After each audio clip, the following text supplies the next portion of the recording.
नमस्ते बच्चों, मैं सपना जैन आपको क्लास 7 हिंदी का पाठ 12 पढ़ाने वाली हूँ, जिस कहानी का शीर्षक है कंचा। तो चलिए शुरू करते हैं। वह नीम के पेड़ों की घनी छांव से होता हुआ सियार की कहानी का मजा लेता आ रहा था। हिलते डुलते उसका बस्ता दोनों तरफ झूमता खनकता था। स्लेट कभी छोटी शीशी से टकराती तो कभी पेंसिल से। यूं वे सब उस बस्ते के अंदर टकरा रहे थे, मगर वह न कुछ सुन रहा था न कुछ देख रहा था। उसका पूरा ध्यान कहानी पर केंद्रित था। कैसी मजेदार कहानी कौवे और सियार की। यहाँ पर एक बच्चा है जो कि क्या है, अपने बैग में कंचे रखा हुआ है और कंचों की आवाज़ आपने देखी होगी, वो कांच की होती है, इस कारण से बहुत ज़्यादा आती है। जब वो आपस में टकराते हैं तो उसमें से आवाज़ आती है। तो यहाँ पर भी यही बताया कि एक बच्चा है तो उसके जो कंचे हुए टकरा रहे हैं, परंतु वो क्या है, अपनी कहानी में खोया हुआ, वो सियार की कहानी पढ़ रहा है और उसका ही मजे ले रहा है और कहता है कि कितनी अच्छी कहानी कौवे और सियार की। उसका पूरा ध्यान उसी पर लगा हुआ है। अब उस कहानी को देखते हैं। सियार कौवे से बोला, प्यारे कौवे, एक गाना गाओ ना, तुम्हारा गाना सुनने के लिए तरस रहा हूँ। कौवे ने गाने के लिए मुंह खोला तो रोटी का टुकड़ा जमीन पर गिर पड़ा। सियार उसे उठाकर 9-2-11 हो गया। वह जोर से हंसा। बुद्धू कौआ। वह चलते चलते दुकान के सामने पहुंचा। वहां अलमारी में कांच के बड़े बड़े जार कतराने में कतार में रखे थे। उसमें चॉकलेट, पेपरमेंट और बिस्किट थे। उसकी नज़र उसमें से किसी पर नहीं पड़ी। क्यों? देखें, उसके पिताजी उसे ये चीजें बराबर ला देते हैं। यहाँ पे बता रहे हैं कि वो अपनी कहानी को पढ़ता रहता है। कहानी में ऐसा होता है कि जो सियार होता है उसको क्या, कौवे से रोटी चाहिए होती है, तो वो कहता है कि तुम बहुत अच्छा गाना गाते, प्लीज गा दो। तो वो गाना गाने लगता है। जैसे ही वो गाना गाने लगता है तो उसकी रोटी क्या है, मुंह से गिर जाती है और सियार उठा के उसको खा लेता है और वहां से भाग जाता है।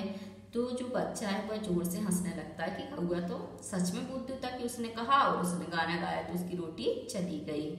और अलमारी में कांच के क्या बड़े बड़े जार रखे, कतार में, कतार मतलब होता पंक्ति में, लाइन में रखे थे। और उसमें क्या, चॉकलेट, पेपरमेंट और बिस्किट थे। उसकी नजर उन किसी पर भी नहीं पड़ी। वहां पे मतलब एक दुकान थी, दुकान में सब चीजें बिक रही थी, परंतु उसकी नजर उस पर नहीं गई। क्यों नहीं गई? इसलिए नहीं गई क्योंकि उसके पिताजी सब चीजें उसको पहले से ही ला के दे देते थे। आगे फिर भी एक नए जार ने उसका ध्यान आकृष्ट किया। वह कंधे से लटकते बस्ते का फीता एक तरफ हटाकर उस जार के सामने खड़ा टुका टुका ताकता रहा। नया नया लाकर रखा गया है, उससे पहले उसने वह चीज यहाँ नहीं देखी है। अब बता रहे हैं कि मतलब इन सब चीजों पर तो उसका ध्यान नहीं गया, परंतु एक चीज थी जिसने क्या उसको अपनी ओर खींचा। वो चीज क्या थी? तो वो चीज थी कंचे का डिब्बा। तो वो क्या है, उस चीज को बार बार देख रहा था। पूरे जार में कंचे हैं, हरी लकीर वाले बढ़िया सफेद गोल कंचे, बड़े आंवले जैसे, कितने खूबसूरत हैं। अब तक ये कहाँ थे? शायद दुकान के अंदर। अब दुकानदार ने दिखाने के लिए बाहर रखा होगा। और उसने सोचा कि ये कितने सुंदर चीजें हैं और कैसी हरी लकीर हैं, सफेद कंचे हैं और कैसे दिख रहे हैं, तो बड़े आंवला होता है ना, आंवले के जैसे दिखाई दे रहे हैं, कितने खूबसूरत हैं। और अब तक ये कहाँ रखे थे? शायद दुकानदार ने इसको अंदर रखा होगा और अभी बाहर निकाला होगा। उसके देखते देखते जार बड़ा होने लगा। वह आसमान सा बड़ा हो गया तो वह भी उसके भीतर आ गया। वहां और कोई लड़का तो नहीं था, फिर भी उसे वही पसंद था। छोटी बहन के हमेशा के लिए चले जाने के बाद वह अकेले ही खेलता था। वह कंचे चारों तरफ बिखेरता मजे में खेलता रहा। तभी एक आवाज आई, लड़के, तू उस जार को नीचे गिरा देगा। वह चौंक उठा। जार अब छोटा बनता जा रहा था। छोटे जार में ही हरी लकीर वाले सफेद गोल कंचे, छोटे आंवले जैसे। सिर्फ 2 जने वहां हैं, वह और बूढ़ा दुकानदार। दुकानदार के चेहरे पर कुछ चिड़चिड़ाहट थी। मैंने कहा ना, जो चाहते हो वह मैं निकाल दूंगा। वह उदास हो अलग खड़ा रहा। तो यहाँ पे बता रहे हैं कि उसने जैसे ही उन कंचों को देखा और कंचों को देखने के बाद उसको लगा कि ये कंचे के बहुत बड़ा, मतलब कोई ऐसे खुले आसमान में हो वो और कंचों के साथ खेल रहा हो, और उसको है ना उन कंचों के साथ में ही वह डूब गया। और ऐसा इसलिए होता था क्योंकि उसकी पहले छोटी बहन थी, वो क्या है चली गई थी, तो ये अकेला बच गया था और आज अकेला होने के कारण यह अकेला ही खेलता था। और जैसे ही इसकी दुकानदार ने आवाज लगाई तो एकदम से वो चौंक गया, मतलब चौकन्ना हो गया। और अभी जो चार उसको बहुत बड़ा आसमान की तरह दिखाई दे रहा था, अब वो उसको छोटा दिखने लगा। और फिर दुकानदार ने कहा चिड़चिड़ाहट कर कहा कि तुम्हें जो चाहिए मैं निकाल कर दे दूंगा। और वह वहां पर उदास होकर खड़ा हो गया। आगे, क्या कंचा चाहिए? दुकानदार ने जार का ढक्कन खोलना शुरू किया। उसने निषेध में सिर हिलाया। उसने पूछा, क्या तुम्हें कंचा चाहिए? तो दुकानदार के जार का ढक्कन खोलते ही उसने निषेध अर्थात मना करने की स्थिति में सिर हिलाया।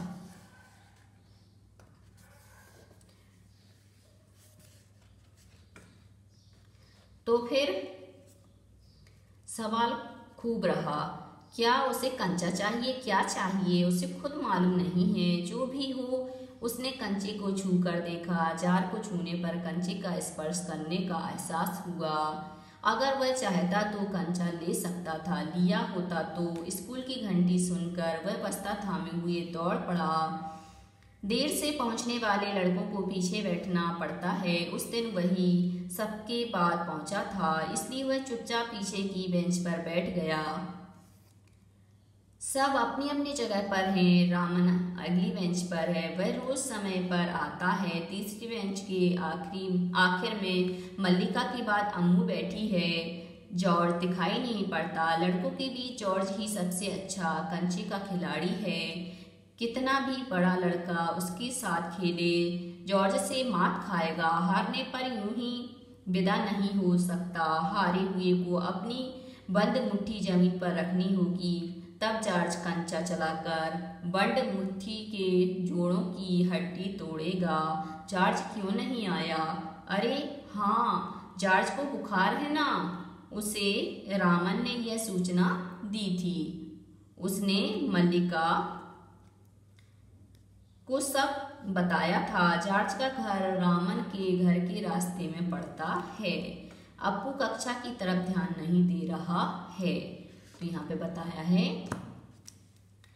कि मतलब उसको कंचे चाहिए थे या नहीं चाहिए थे, उसको खुद भी नहीं मालूम था, क्योंकि उसको खुद ही समझ में नहीं आ रहा था। फिर भी उसको ऐसा लग रहा था कंचे की जार को जल्दी से चाहे छू ले, और वह चाहता तो कंचा ले सकता था। फिर भी उसने उनको नहीं दिया। और इतने में ही स्कूल की घंटी बज गई और वो स्कूल की तरफ भागा। और यहाँ पर स्कूल में नियम था कि जो बच्चा लेट आएगा वह जाके पीछे की जो बेंच होती है उस पर बैठ जाएगा। तो वो भी जाके चुपचाप वहां पर बैठ गया, क्योंकि उस दिन वह सबसे ज्यादा लेट था।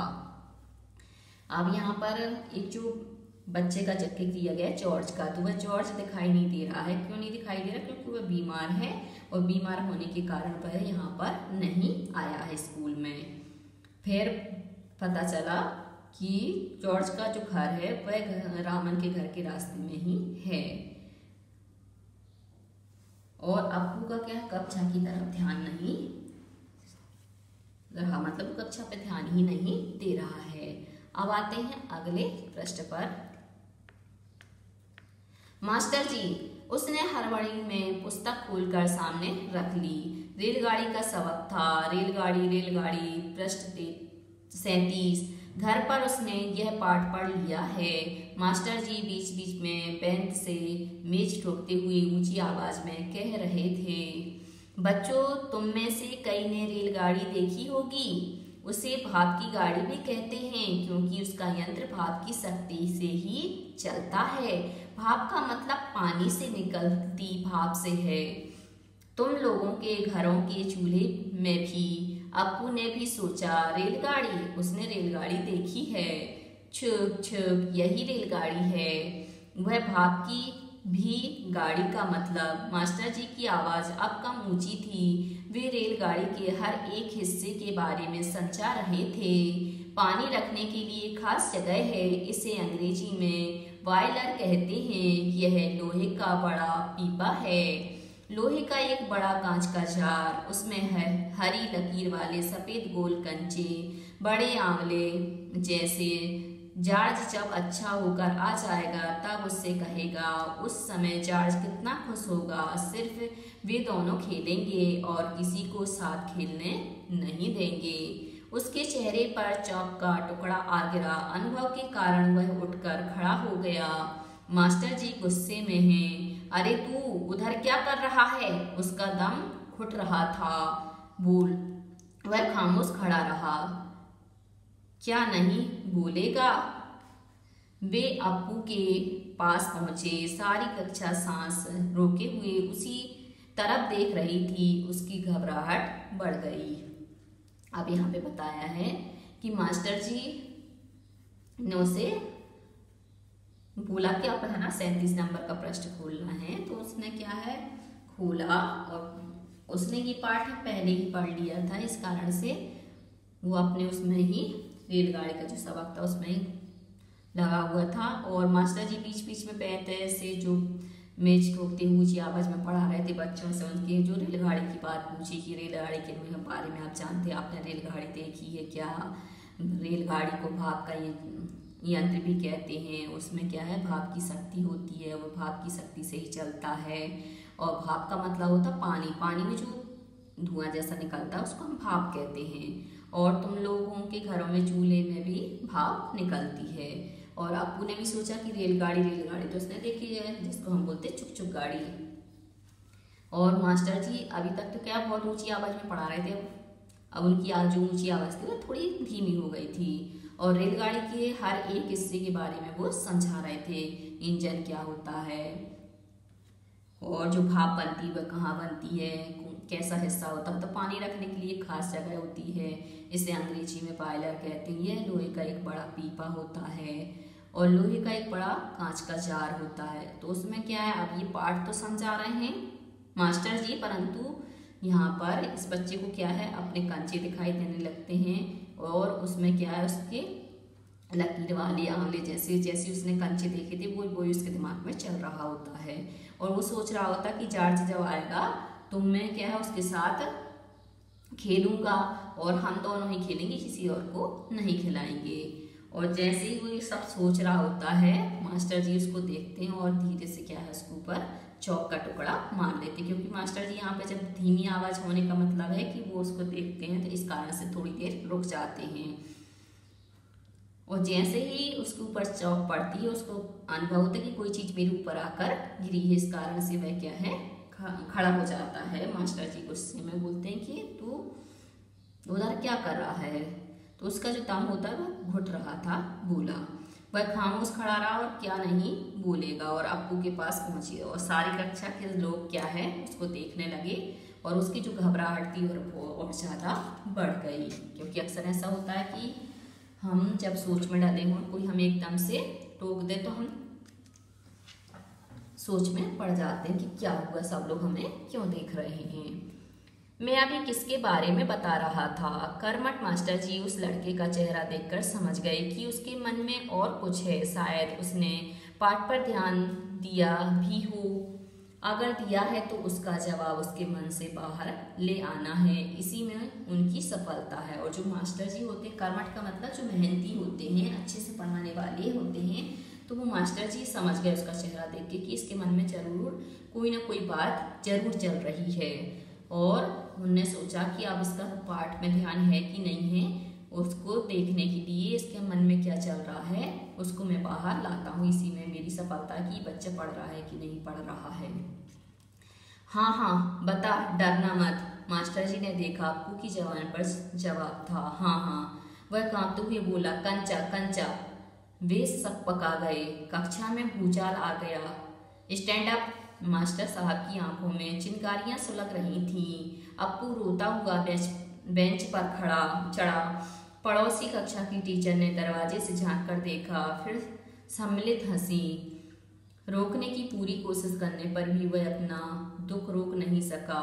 सुबकता रहा। रोते रोते उसका दुख बढ़ता ही गया। सब उसकी तरफ देख देख कर उसकी हंसी उड़ा रहे हैं। रामन, मल्लिका, सब बेंच पर खड़े खड़े। उसने सोचा, दिखा दूंगा सबको, जॉर्ज को आने दो। जॉर्ज जब आए, जॉर्ज के आने पर वह कंचे खरीदेगा। इनमें से किसी को वह खेलने नहीं बुलाएगा। कंचे को देख के ललचाएंगे। इतना खूबसूरत कंचा है। हरी लकीर वाले सफेद गोल कंचे, बड़े आंवले जैसे। अब यहाँ पर क्या होता है कि मास्टर जी उससे बोलते हैं, चलो बताओ, उससे क्वेश्चन पूछते हैं तो उसके मन में जो रहता है वह उसके मुंह से आ जाता है। तो वो बोलता कंचा कंचा, और सब क्या है, शक पका जाती, मतलब सब क्या है उसके मुंह से जो सही आंसर ना सुन के कंचा कंचा सुनते हैं तो सबको क्या है, भूचाल जैसा होता हो। मास्टर जी होते हैं उनको भी गुस्सा आ जाता है, बोलते चलो खड़े हो जाओ, और उसको खड़ा कर देते हैं। और ऐसा लग रहा था जैसे मास्टर जी को बहुत ही ज्यादा गुस्सा, चिंगारियां सुलग रही थी, मतलब बहुत ज्यादा क्रोध आ रहा था। और अप्पू भी क्या रोता हुआ बेंच पर खड़ा हो गया। और पड़ोसी कक्षा की जो टीचर थी उसको जो देख रही थी उनको भी हंसी आ जाती है। वो मतलब रोकने की कोशिश करती फिर भी वह नहीं रोक पाती, और यहाँ पे अप्पू का जो दुख होता है वह बढ़ जाता है। और इतना बढ़ जाता है कि वो कहता ठीक है, तुम लोग आज मेरी हंसी उड़ा रहे हो, कल जब मेरा दोस्त आ जाएगा तो मैं उसके साथ क्या कंचे खेलूंगा, और कंचे खेलूंगा तो मैं किसी को भी नहीं खिलाऊंगा, और मैं ही खेलूंगा। मेरा कंचा इतना सुंदर होगा कि तुम लोग सब देख करके उसको जलोगे, जो कि तुम अभी मेरे ऊपर हंस रहे हो। तब शक हुआ, कंचा मिले कैसे, क्या मांगने पर दुकानदार देगा? जॉर्ज को साथ लेकर पूछे तो नहीं दे तो उसने कहा, मतलब क्या पता कंचा कैसे मिलेगा, मांगने पर दुकानदार देगा, या जॉर्ज के साथ लेकर के पूछने जाऊंगा तो वो देगा कि नहीं देगा। अब उसके मन में सिर्फ कंची कंची की बात चल रही है। किसी को शक हो तो पूछ लो। मास्टर जी ने उस घंटे का सबक समाप्त किया और मास्टर जी पढ़ाए जा रहे हैं, वो अपने कंच में खोया हुआ है। उन्होंने कहा किसी को कोई कठिनाई हो तो पूछ लो, और वो अपना जो घंटा होता है उसमें पढ़ा करके उसको समाप्त करके चले जाते हैं। क्या किसी को कोई शक नहीं? अप्पू की शंका भी दूर नहीं हुई थी। वह सोच रहा था, क्या जॉर्ज को साथ ले चलने पर दुकानदार कंचा नहीं देगा? अगर खरीदना ही पड़े तो कितने पैसे लगेंगे? रामन ने मास्टर जी से सवाल किया, उसे सवाल का जवाब मिला। अम्बिनी ने शंका का समाधान कराया। कई छात्रों ने यह दोहराया, अप्पू क्या सोच रहे हो? मास्टर जी ने पूछा। पूछ लो ना, शंका क्या है? शंका जरूर है। क्या जॉर्ज को साथ ले चलने पर दुकानदार कंचे देगा? नहीं तो कितने पैसे लगेंगे? क्या 5 पैसे में मिलेगा, 10 पैसे में? क्या सोच रहे हो? पैसे क्या? कितने पैसे चाहिए? किसके लिए? वह कुछ नहीं बोला। हरी लकीर वाले सफेद गोल कंचे उसके सामने से फिसलते गए।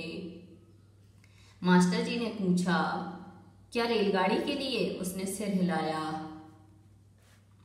बेवकूफ, रेलगाड़ी को पैसे से खरीद नहीं सकते, अगर मिले तो उसे लेकर क्या करेगा?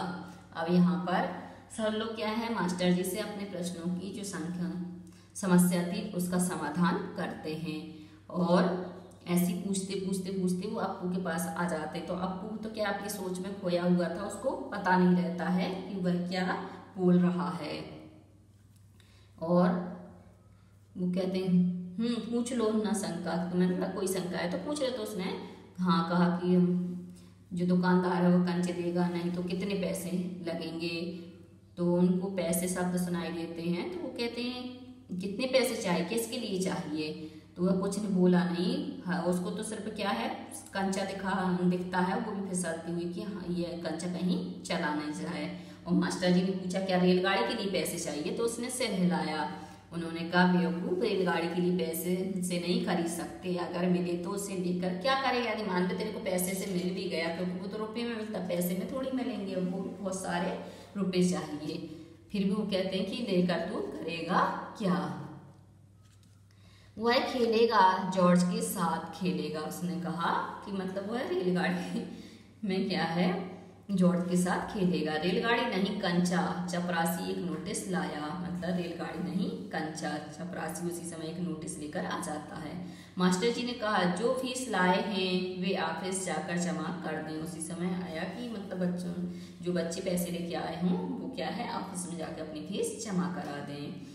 बहुत से छात्र गए। राजन ने जाते जाते अप्पू के पैर में चिकोटी काट ली। उसने पैर खींच लिया। मतलब राजन जा रहा था फीस जमा करने तो उसने अप्पू को चिकोटी काटी, क्योंकि वो तो अपने सपने में ऐसा खोया हुआ था कि उसको कोई भी बात समझ में नहीं आ रही थी। तो उसने सोचा कि एक चिकोटी काट लूँ तो इसको समझ में आ जाएगा।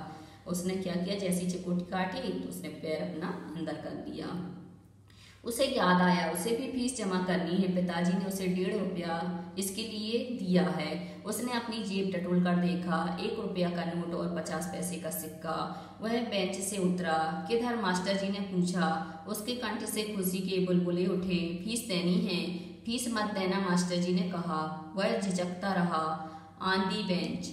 वह बेंच पर चढ़कर रोने लगा। क्या भविष्य में कक्षा में ध्यान से पढ़ेगा? ध्यान दूंगा। वह दफ्तर गया। दफ्तर में बड़ी भीड़ थी। बच्चों एक एक करके आओ, क्लर्क बाबू बता रहे थे। पहले मैं आया हूँ। अब बता रहे हैं कि फीस देने के लिए वो जैसे ही जाने के लिए सोचता, क्योंकि उसके मन में कंचे दिख रहे होते, उसको याद आता कि पैसे तो है फीस के, तो वो मास्टर जी उसको जाने नहीं देते हैं। तो वो रोने लगता है और फिर मास्टर जी कहते ठीक है, तू भविष्य में अच्छे से पढ़ाई करेगा तो जाके फीस भरा। तो उसने कहा हाँ मैं ध्यान दूंगा। तो वो फीस देने के लिए जाने देते हैं। और जैसे ही वो जाता है तो वहाँ पर बहुत बड़ी लाइन लगी होती है और उनको कहते हैं बाबूजी कि एक एक करके तुम लोग आना, मैं सबकी फीस ले दूंगा। मैं ही आया हूँ। मेरे बाकी पैसे इस शोरगुल से अप्पू दूर खड़ा रहा। रामन ने फीस जमा की, मल्लिका ने जमा की। अब थोड़े से लड़के ही बचे हैं। मतलब सब बच्चे बोलते मैं आया हूँ और मेरे बाकी पैसे कितने हैं वो वापस कर दो। ऐसे मतलब आवाज़ होती रहती, परंतु यहाँ पर अप्पू को बिल्कुल ध्यान नहीं रहता। रहता क्या है, एक जगह खड़ा रहता है। मल्लिका, रामन सब लोग अपनी फीस जमा करके आ जाते हैं। वह सोच रहा था जॉर्ज को साथ लेकर चलूं तो देगा ना, शायद दे, नहीं तो कितने पैसे लगेंगे, 5 पैसे 10 पैसे।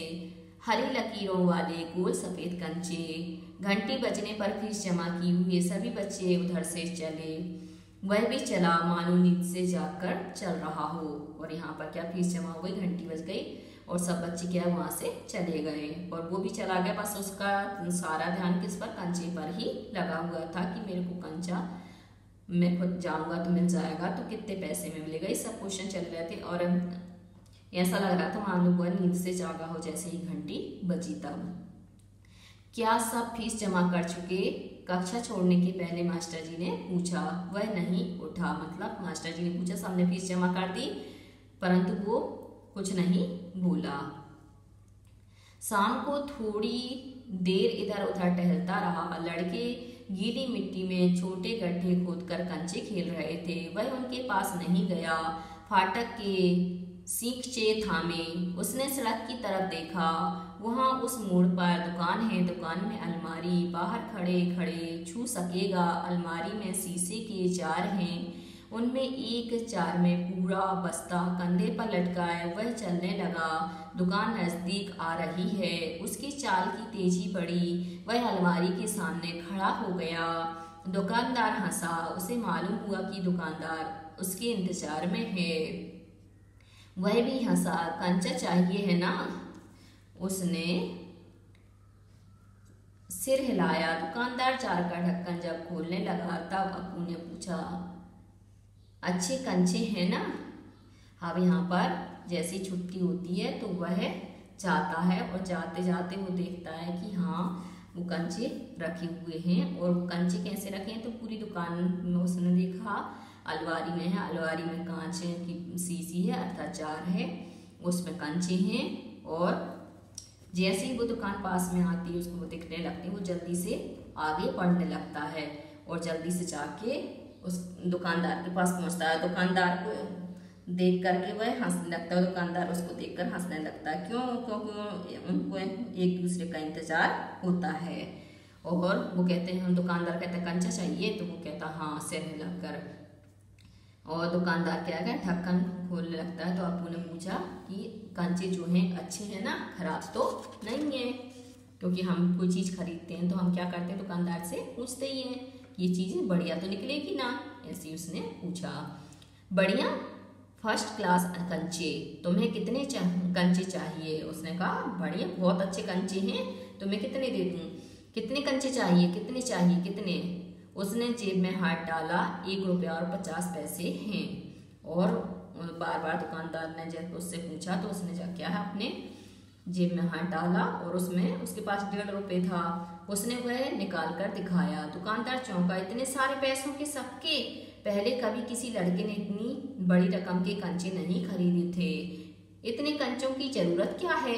वह मैं नहीं बताऊंगा। दुकानदार समझ गया, वह भी किसी जमाने में बच्चा रहा था, उसके साथी मिलकर खरीद रहे होंगे, यही उसके लिए खरीदने आया होगा। और उसने सोचा कि हम भी बच्चे थे तो हम क्या करते थे, सब पैसे इकट्ठे करके और कंचे खरीदते थे, तो इन लोगों ने भी पैसे इकट्ठे किए होंगे और कंचे खरीद रहा होगा। वह कंचे खरीदने की बात जॉर्ज के सिवा और किसी को बताना नहीं चाहता था। दुकानदार ने पूछा, क्या तुम्हें कंचा खेलना आता है? वह नहीं जानता था, तो फिर कैसे कैसे सवाल पूछ रहा है, उसका धीरा जवाब दे रहा था। उसने हाथ फैलाया, दे दो। दुकानदार हंस पड़ा, वह भी हंस पड़ा। कागज की पोटली छाती से चिपकाए वह नीम के पेड़ों की छांव में चलने लगा। कंचे अब उसकी हथेली में हैं, जब चाहे बाहर निकाल ले। उसने पोटली हिलाकर देखा। अब उसने क्या किया, दुकानदार से कंचे लिए और कंचे लेकर के आ गया। अब उसके पास कंचे थे, तो अब तो वो जब भी उसको छूना चाहे छू सकता था, देखना चाहे देख सकता था। और उसने क्या है, उस पोटली को हिलाकर देखा।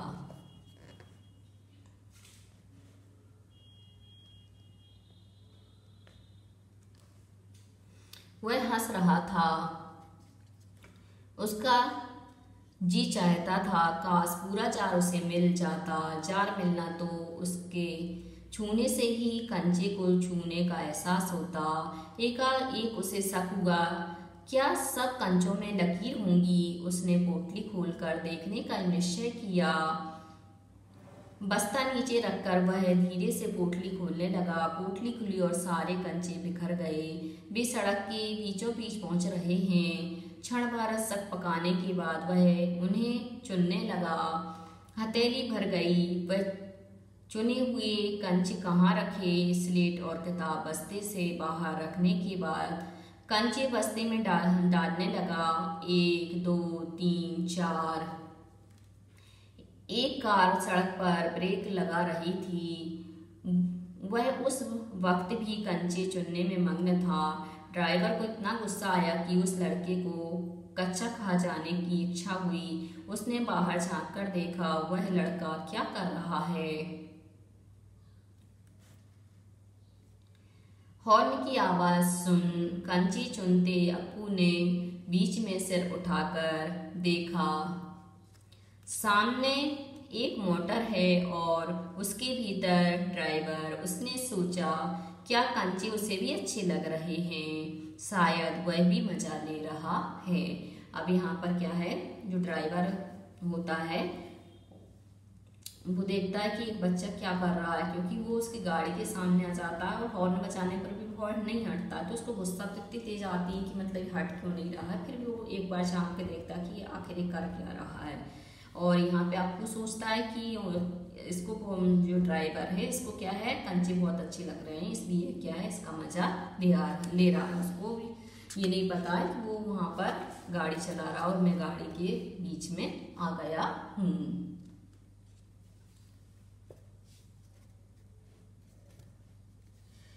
एक कंचा उठाकर उसे दिखाया और हंसा। बहुत अच्छा है ना? ड्राइवर का गुस्सा हवा हो गया, वह हंस पड़ा। मतलब जैसे उसने कंचा उठाया, उससे पूछा कि वो अच्छा है, तो ड्राइवर को जितना तेज गुस्सा आ रहा तो उतनी जल्दी वो शांत हो जाता, वह हंसने लगता है। बस्ता कंधे पर लटकाए स्लेट, किताब, शीशी, पेंसिल सब छाती से चिपकाए हुआ घर आया, और उसने बस्ता उठाया और उसमें स्लेट, किताब, शीशी, पेंसिल सब कुछ छाती से चिपकाया और घर आ गया। उसकी माँ शाम की चाय तैयार कर उसकी राह देख रही थी। बरामदे की बेंच पर स्लेट व किताबें फेंक कर वह दौड़कर माँ के गले लगा गया।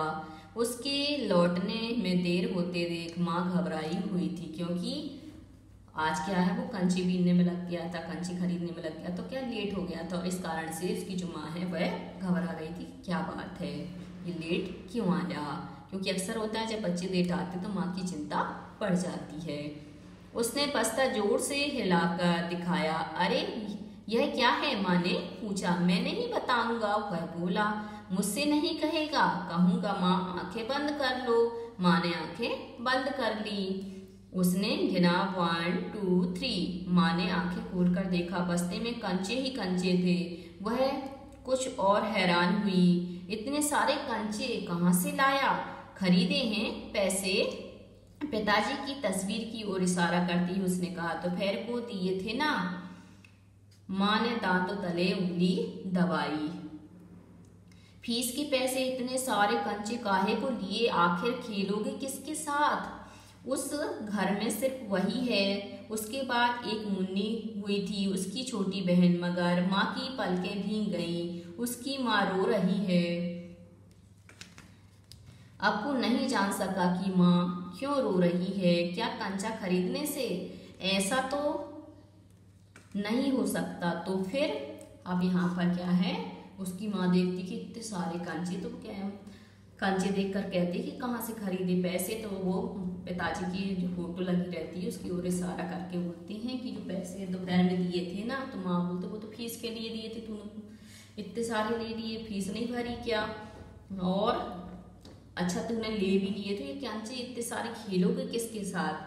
क्योंकि उसकी पहले छोटी बहन थी, अब वो बहन नहीं रही, और उसकी माँ को क्या है, उस छोटी बच्ची की याद आने लगती है, तो उसकी आंखों में आंसू आने लगते हैं। और यहाँ पर ये सोचता है कि क्या मैंने कंचे खरीद लिए इसलिए माँ रो रही है? ऐसा तो हो ही नहीं सकता कि माँ मेरे कंचे खरीदने पर रो रही हो। उसकी आंखों के सामने बूढ़ा दुकानदार और कार का ड्राइवर खड़े खड़े हंस रहे थे। वे सब पसंद करते हैं, सिर्फ माँ को कंचे क्यों पसंद नहीं आए? और उसने सोचा कि दुकानदार भी हंस रहा था, ड्राइवर भी हंस रहा था, फिर माँ को ये कंचे पसंद क्यों नहीं आए? शायद कंचे अच्छे नहीं हैं। बस्ते से आंवले जैसे कंचे निकालती उसने कहा। बुरे कंचे हैं, है ना? नहीं, अच्छे हैं, देखने में बहुत अच्छे लगते हैं ना? बहुत अच्छे लगते हैं। वह हंस पड़ा। उसकी माँ भी हंस पड़ी। आंसू से गीले माँ के गाल पर उसने अपना गाल सटा दिया। अब उसके दिल से खुशी झलक रही थी। फिर वो कहता है कि ये कंचे बुरे हैं तो मैं क्या करता हूँ, इनको हटा देता हूँ, फेंक देता हूँ। और जैसे ही वो बस्ते में से कंचे निकालता है, और बुरे कंचे हैं ना, बुरे कंचे हैं ना, तो उसकी माँ कहती नहीं, अच्छे हैं। फिर वो क्या है, एक दूसरे को देखकर हंसने लगते हैं। और उसकी माँ जो रो रही होती है तो उसका बेटा जाता है और अपनी माँ के गाल से गाल लगा करके और उसके जो आंसू रहते हैं उनको पोंछ देता है। इस कहानी के लेखक हैं टी पद्मनाभम। तो इस कहानी में कंचों की बात की गई है, किस प्रकार से उसको कंचे अच्छे लगते हैं, और अच्छे लगने के साथ साथ वो पूरे टाइम उन कंचों के बारे में ही सोचता रहता है, और सोचने के साथ साथ वो उन कंचों को खरीद भी लेता है। अब है कहानी से। कंचे जब जार से निकलकर अप्पू के मन की कल्पना में समा जाते हैं तब क्या होता है? तो कंचे जब जार से निकलकर अप्पू के मन की कल्पना में समा जाते हैं तब वह जार और कंचों के अलावा कुछ नहीं सोचता, सिर्फ उसे कंचे ही कंचे दिखते हैं, और उसे कल्पना की दुनिया में लगता है कि जैसे कंचों का जार बड़ा होकर आसमान सा बड़ा हो गया है और वह उसके भीतर समा गया है। वह अकेला ही कंचों के चारों ओर बिखेरता हुआ मजे से खेल रहा है। आमले सा गोल हरी लकीर वाले सफेद गोल कंचे उसके दिमाग में पूरी तरह छा गए। मास्टर जी पाठ में रेलगाड़ी के बारे में पढ़ा रहे थे, लेकिन उसका ध्यान पढ़ाई में नहीं था। वह तो केवल कंचों के बारे में ही सोच रहा था। इसके लिए उसने मास्टर जी की डांट भी खाई। दुकानदार और ड्राइवर के सामने अप्पू की क्या स्थिति है? वे दोनों उसको देखकर पहले परेशान होते हैं, फिर हंसते हैं। कारण बताइए। दुकानदार व ड्राइवर के सामने अप्पू एक छोटा बच्चा है जो अपनी ही दुनिया में मस्त है। दुकानदार उसे देखकर पहले परेशान होता है। वह कंचे देख तो रहा है, लेकिन खरीदेगा कि नहीं। फिर जैसे ही अप्पू ने कंचे खरीदे तो वह हंस दिया। ऐसे ही जब अप्पू के कंचे सड़क पर बिखरे पड़े हुए थे और वह उनको बीन रहा था, और उसी समय तेज रफ्तार में गाड़ी आती है और गाड़ी का ड्राइवर उसे देखकर परेशान हो जाता कि यदि मैं सही समय पर ब्रेक नहीं लगाता तो ये बच्चा दुर्घटना में ग्रस्त हो सकता था। तो दुर्घटना की परवाह किए बिना जब वो देखता है कि सड़क पर वह कंचे बीन रहा है, लेकिन जैसे ही अप्पू से इशारा करके अपना कंचा दिखाता है तो वह भी उसकी बचपन की यादों को याद करके हंसने लग जाता है। अब है मास्टर जी की आवाज अब कम ऊंची थी। वे रेलगाड़ी के बारे में बता रहे थे। मास्टर जी की आवाज धीमी क्यों हो गई होगी, लिखिए। तो जब मास्टर जी ने कक्षा के बच्चों को रेलगाड़ी का पाठ पढ़ाना शुरू किया था वो उनकी आवाज ऊंची थी, क्योंकि वे सभी बच्चों का ध्यान आकर्षित करना चाहते थे, ध्यानपूर्वक पाठ को सुन सकें। जब पाठ शुरू हो गया तब बच्चे ध्यानपूर्वक उनकी बातें सुनने लगे तो उनकी आवाज धीमी हो गई, क्योंकि जब हम जाते हैं तो कक्षा में बच्चे क्या करते हैं, आपस में बातचीत करते रहते हैं। आप लोग भी करते होंगे। तो जब मास्टर जी आते हैं तो वो क्या करते, पहले तो तेज आवाज में बोलते हैं। तो जैसे ही मास्टर जी की आवाज सुनते हैं तो सारे बच्चे शांत हो जाते हैं। इसलिए पहले उनकी मास्टर जी की आवाज क्या है, तेज थी। और जैसे ही सब बच्चे पढ़ाई में मग्न हो गए, सब पूरा वातावरण शांत हो गया, तो उनकी मास्टर जी की आवाज धीमी हो गई। अब है कहानी से आगे। कंचे, गिल्ली डंडा, गेंद, तड़ी, पिट्ठू जैसे गली मोहल्लों के कई खेल ऐसे हैं जो बच्चों में बहुत लोकप्रिय हैं। आपके इलाके में ऐसे कौन कौन से खेल खेले जाते हैं, उनकी एक सूची बनाइए। तो हमारे इलाके में अब cricket, badminton, football, kho kho, volleyball, tennis आदि खेल खेले जाते हैं। किसी एक खेल को खेले जाने की विधि को अपने शब्दों में लिखिए। मतलब कोई भी एक खेल लीजिए और उसको कैसे खेलते हैं उसके बारे में बताना। तो मैं आपको बताती हूँ क्रिकेट के बारे में। क्रिकेट खेलने की विधि। क्रिकेट का मैच 2 टीमें खेलती हैं। दोनों टीमों में 11-11 खिलाड़ी होते हैं। एक टीम बल्लेबाजी करती है और दूसरी टीम गेंदबाजी व क्षेत्र रक्षण। इस खेल में 3 निर्णायक होते हैं, 2 मैदान में व एक दूर बैठकर कृत्रिम यंत्र कैमरे से निरीक्षण करता है। इस खेल में बल्लेबाज जीतने हेतु रन बनाते हैं। खिलाड़ी 1 रन, 2 रन, चौका व छक्का मारकर रनों की संख्या बढ़ाते हैं। दोनों टीमें बारी बारी से खेलती हैं। जो टीम अधिक रन बनाती है वह जीत जाती है। इस खेल में 4 अतिरिक्त खिलाड़ी भी होते हैं जो आवश्यकता पड़ने पर खेलते हैं। यह खेल 1 दिवसीय, 5 दिवसीय खेला जाता है। इस खेल की लोकप्रियता दिन प्रतिदिन बढ़ती जा रही है। आपने देखा होगा, आप लोगों को भी क्रिकेट पसंद होगा। जब टीवी पर क्रिकेट आता है तो सभी देखना पसंद करते हैं और कुछ बच्चे खेलते भी हैं। अब आते हैं अगले पृष्ठ पर। अगले पृष्ठ में है ये अनुमान और कल्पना से प्रश्न। जब मास्टर जी अप्पू से सवाल पूछते हैं तो वह कौन सी दुनिया में खोया हुआ था? क्या आपके साथ भी कभी ऐसा हुआ है कि आप किसी दिन क्लास में रहते हुए भी क्लास से गायब रहे हों? ऐसा क्यों हुआ और आप पर उस दिन क्या गुजरी? अपने अनुभव लिखिए। जब मास्टर जी कक्षा में रेलगाड़ी का पाठ पढ़ा रहे थे तो अप्पू तो अपनी कंचों की दुनिया में खोया हुआ था। उसका ध्यान मास्टर जी के द्वारा पढ़ाए जाने वाले पाठ में बिल्कुल नहीं था। मेरा अनुभव। पाठ पिछले वर्ष की है, जब मेरा क्या है, जन्मदिन था। घर में सब मेहमान आए हुए थे। घर के बाहर तंबू लगा हुआ था। हमारे घर आने जाने वाले रिश्तेदारों के बच्चे उसमें खेल रहे थे, लेकिन मेरी उस दिन गणित की परीक्षा थी क्योंकि मेरा एक कंपटीशन एग्जाम था।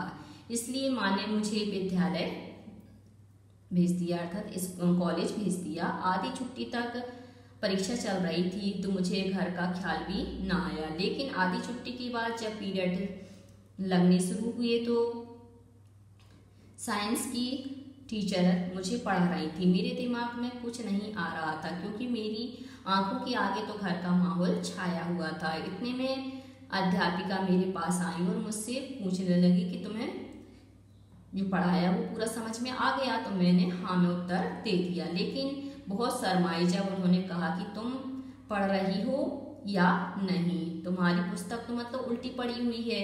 सच मुझे बहुत शर्माई। मैंने खड़े होकर अध्यापिका को पूरी बात बताई और जैसे ही मैंने अध्यापिका को पूरी बात बताई कि मेरे दिमाग में क्या चल रहा था तो मेरी अध्यापिका मुझे देखकर हंसने लगी और बोली, जन्मदिन मुबारक हो, और मुझे बिठा दिया। अगला है, आप कहानी को क्या शीर्षक देना चाहेंगे? तो हम इस कहानी को यह शीर्षक देना चाहेंगे, अप्पू के कंचे। गुल्ली डंडा और क्रिकेट में कुछ समानता है और कुछ अंतर। बताइए कौन सी समानताएं हैं और क्या क्या अंतर हैं। तो गुल्ली डंडा ग्रामीण क्षेत्र का खेल है। गुल्ली डंडा में एक खिलाड़ी गुल्ली फेंकता है और दूसरा डंडे से उसे दूर तक फेंकने का प्रयास करता है। अन्य खिलाड़ी उस गिल्ली को कैच करने के लिए प्रयासरत रहते हैं। क्रिकेट में बैट से गेंद को उछाला जाता है। बल्लेबाज द्वारा बल्ले से मारी गई गेंद को कैच करने का प्रयास किया जाता है। गुल्ली डंडा में मैदान और समय का कोई निश्चित पैमाना नहीं होता है। इसके अतिरिक्त क्रिकेट में ओवरों की संख्या निश्चित कर खेला जाता है और भारत के अलावा अन्य देशों में भी क्रिकेट खेला जाने वाला लोकप्रिय खेल है। अब आती भाषा की बात, अर्थात व्याकरण। नीचे दिए गए वाक्यों में रेखांकित मुहावरे किन भावों को प्रकट करते हैं? इन भावों से जुड़े दो दो मुहावरे बताइए और उनका वाक्य में प्रयोग कीजिए। माँ ने दांतों तले उंगली दबाई। सारी कक्षा सांस रोके हुए उसी तरफ देख रही है। तो दांतों तले उंगली दबाने का मतलब होता है आश्चर्य प्रकट करना। इसका अन्य मुहावरा है जैसे हक्का बक्का रह जाना। तो मित्र की दुर्घटना का समाचार सुनकर मैं हक्का बक्का रह गया, मतलब आश्चर्यचकित रह गया। विस्मित होना, हैरान होना। ताजमहल की सुंदरता देखकर विदेशी सैलानी विस्मित हो गए। अब है सांस रोके हुए, अर्थात भयभीत होना, अर्थात दम साधे हुए खड़े रहना। सभी छात्र दम साधे हुए परीक्षा परिणाम का इंतजार कर रहे हैं। प्राण सूख जाना, सामने शेर को देखते ही शिकारी के प्राण सूख गए।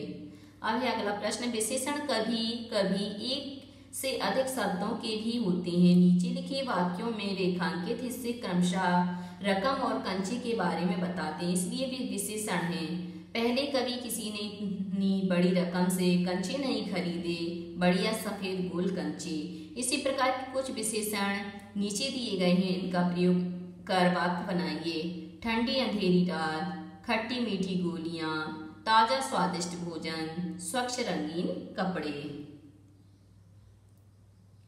तो ठंडी अंधेरी रात में मैं डर के कारण सो नहीं पाई। खट्टी मीठी गोलियां, खट्टी मीठी गोलियां बच्चों को बहुत पसंद होती हैं। ताजा स्वादिष्ट भोजन, मेरी माँ ने मुझे ताजा स्वादिष्ट भोजन बनाकर खिलाया।